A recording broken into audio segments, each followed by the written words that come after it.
Quando a gente pensa em inovação, é muito comum já associar direto à tecnologia, né? Porque hoje a gente tem um mundo que está se transformando muito por causa da tecnologia.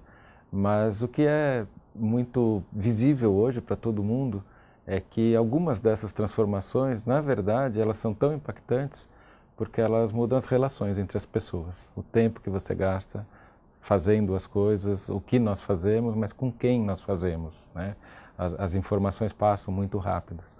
Tem um estudo muito interessante que mostra quando a gente começa a estudar mudanças de comportamento, que são algo que não é só porque eu recebi uma informação que eu vou mudar de comportamento, a gente começa a ver que a velocidade da disseminação dessa mudança, que já é uma mudança mais profunda, ainda não estou falando de inovação, mas estou falando só de mudanças, ela começa a depender de um grupo que você conhece também fazer aquilo. A gente encontra os nossos pares ou as pessoas que eu confio, se ele já começou a experimentar, começou a mudar, aí eu mudo também. Então tem um reforço que ele é quase local, né? Então a gente fala muito da internet, conecta pontas aqui e lá, mas a gente depende ainda desse grupo de confiança.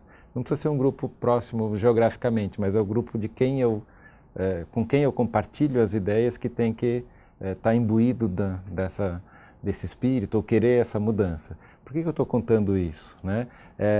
Essa mudança social agora, é um grupo que está querendo mudar, ou que acredita naquela ideia, essa é a mudança mais difícil de fazer.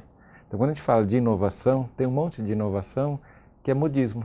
Ela chega, passa, todo mundo acha que aquilo vai transformar e, no fundo, passou. Era uma moda, no ano seguinte ninguém mais fala daquilo. É uma ferramenta que veio, todo mundo comprou, né? E ninguém mais usa, ela está obsoleta.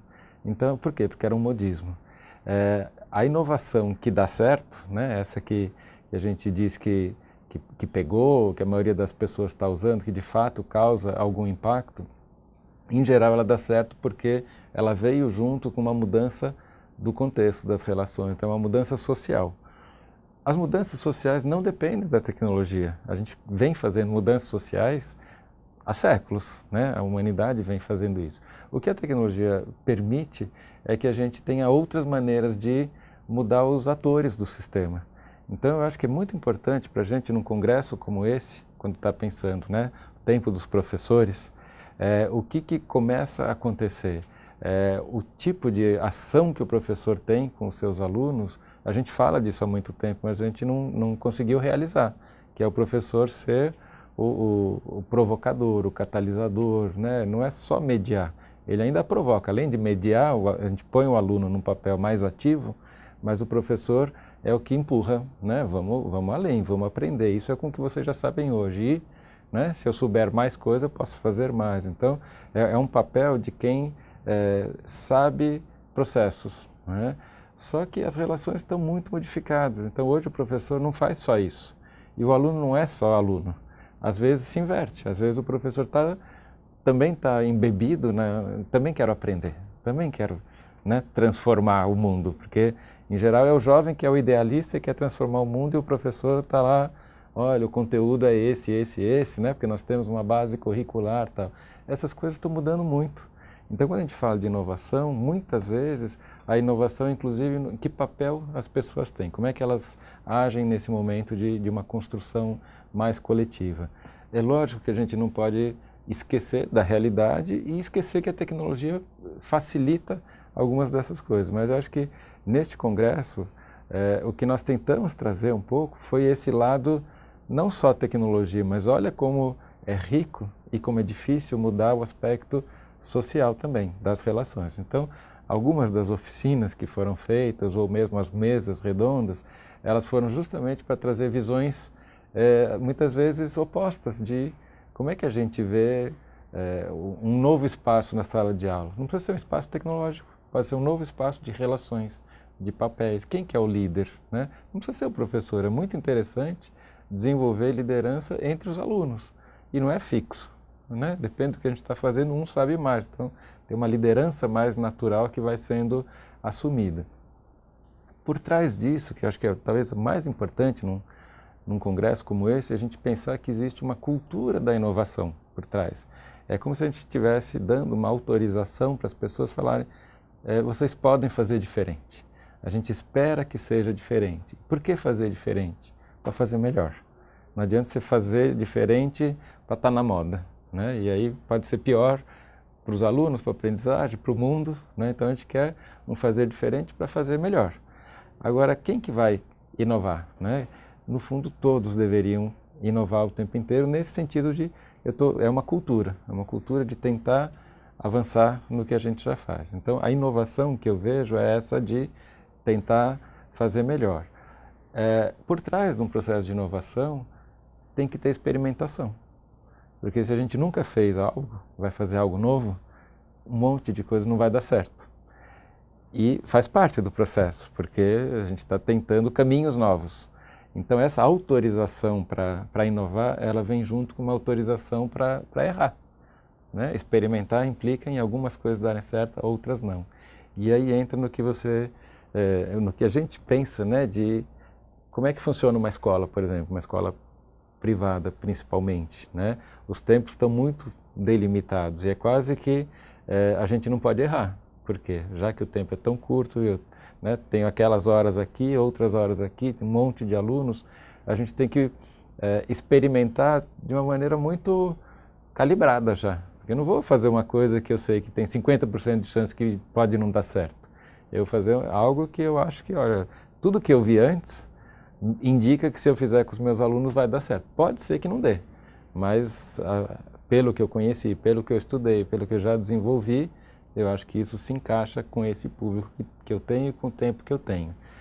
Isso não é suficiente para a gente inovar. Eu preciso, por exemplo, que a direção da escola dê essa autorização. Fale, olha, a gente tem que fazer diferente. E hoje as escolas, os professores, né, os gestores das escolas, eles têm essa noção de que precisa fazer diferente. A educação que a gente vinha fazendo, ela não é suficiente mais. Nem do aspecto tradicional, se a gente for olhar os nossos resultados nas avaliações externas, né, avaliações de grande escala, PISA e assim por diante, os nossos resultados são ruins. Então, nem o tradicional a gente está fazendo. Agora, o tradicional também já não basta para o mundo de hoje. A gente precisa de alunos competentes, né, criativos, colaborativos e assim por diante. Todas as competências, né, e nas competências socioemocionais, sociomorais. Então, tem muita coisa a mais que a gente põe na sacola, né, da escola, do professor. Fala, tudo isso tem que fazer, além do conteúdo que continua crescendo, porque se a gente vai olhar, a minha área é física, por exemplo, a gente quer tudo que se ensinava antes e mais toda a física que foi desenvolvida, né, e a cada 10 anos você dobra o conhecimento. Então, imagina a pressão, né, que existe, além de todo esse conteúdo que continua aumentando, a gente ainda coloca todas essas competências. Então, é muito difícil dar conta de tudo isso. Tem que ter um jeito diferente de trabalhar. E é aí que entra a necessidade de experimentar. Uma escola que só copia dos outros, ela não está sendo reflexiva. Ela mesma não está pensando que público que eu tenho, que alunos, que história que nós temos, qual é a formação dos nossos professores, como é que eles trabalham juntos ou não trabalham juntos. Então, quando a gente fala de inovar, às vezes é eu pensar, bom, essa ideia deu certo lá fora, mas eu vou adaptar ela, ou vou criar uma nova aqui dentro. Eu posso me inspirar nessa ideia, mas vou fazer algo que é específico para a nossa escola. Então, acho que aqui entra algo que já é um pouco de, eu vou brigar, entre aspas, né, uma briga boa, por criar esse espaço junto à direção da escola. Falar, vamos inovar? Nada garante que esse vai ser o caminho, porque a inovação não é desenhei uma estrada, né? Tracei a linha e vou por aqui. Não, você vai num zigue-zague, às vezes você tem que voltar para trás e falar, olha, e aqui apareceu um penhasco, eu vou ter que contornar. E esse voltar e fazer de outro jeito faz parte do processo. Mas é aí que todo mundo aprende. Então, quando a gente proíbe o erro, no fundo você proíbe a experimentação. Quando você fala, vamos experimentar e vamos todo mundo junto, o que começa a acontecer? Aí um professor faz uma experimentação, se deu muito certo, e se existia esse clima de pode experimentar e a gente vai aprender uns com os outros, isso passa para os outros. E aí é o outro aspecto da inovação.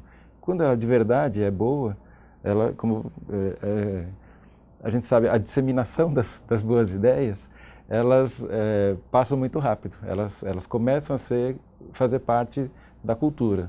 Então, um que inovou, aquilo era muito novo, o outro já fez uma pequena adaptação, o outro já faz aquilo que todo mundo está fazendo. Então virou cultura aquilo.